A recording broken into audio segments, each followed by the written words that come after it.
بسم اللہ الرحمن الرحیم۔ السلام علیکم ورحمۃ اللہ وبرکاتہ۔ عام طور پہ یہ سوال کیا جاتا ہے کہ غسل میں کتنے فرائض ہیں اور کون کون سے فرائض ہیں، اور غسل کا مسنون طریقہ کیا ہے، مرد اور عورت کے حوالے سے غسل کے ضروری مسائل کیا ہیں۔ تو یاد رکھیں، غسل جو ہے اس میں 3 فرض ہیں۔ نمبر 1 کلی کرنا، یعنی اچھے طریقے سے کلی کرنا کہ منہ کے ہر حصے میں پانی پہنچ جائے، دانتوں کے درمیان، زبان کے آس پاس، اور اگر روزہ نہ ہو تو غرارہ بھی کرنا ہے۔ کلی کرنا اچھے طریقے سے فرض ہے۔ ناک میں اتنا پانی ڈالنا کہ نرم ہڈی تک پانی پہنچ جائے، اگر روزہ نہ ہو تو یہ بھی فرض ہے، اچھے طریقے سے ناک میں پانی پہنچانا۔ اور اس کے ساتھ ساتھ سر سے لے کر پاؤں تک پورے جسم کو اچھے طریقے سے دھونا کہ پورے جسم تک پانی پہنچ جائے، ہر بال تک پانی پہنچ جائے، بال کے برابر کوئی جگہ بھی خشک نہ رہے۔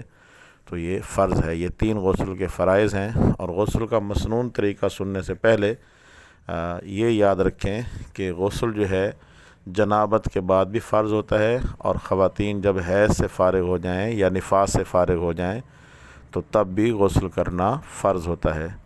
بہرحال جب غسل کرنا ہو تو سنت طریقہ یہ ہے، سب سے پہلے جو ہے پیشاب وغیرہ کر لیں، جو گندگی لگی ہوئی ہے اس کو صاف کر لیں، دھو لیں، اور اس کے بعد وضو کریں جس طرح نماز کا وضو کیا جاتا ہے۔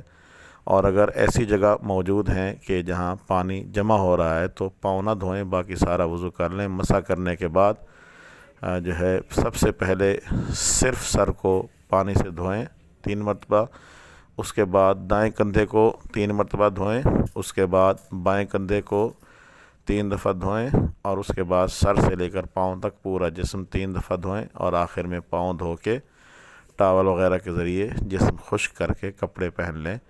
تو یہ غسل کا مسنون طریقہ ہے، غسل اس سے ادا ہو جائے گا۔ یہ بھی یاد رکھیں کہ جب ہم غسل کرتے ہیں، چاہے کپڑے پہن کے کریں یا بغیر کپڑوں کے کریں، تو وضو خود بخود ہو جاتا ہے۔ کپڑے تبدیل کرنے سے وضو نہیں ٹوٹتا ہے۔ اور یہ بھی یاد رکھیں جب ہم غسل کرتے ہیں تو جسم پر کوئی ایسی چیز نہیں لگی ہونی چاہیے کہ جو پانی کو جسم کی کھال تک پہنچنے سے منع کرے، جیسے نیل پالش یا اس طرح کی کوئی اور چیزیں جو جسم پہ لگی ہوئی ہوں۔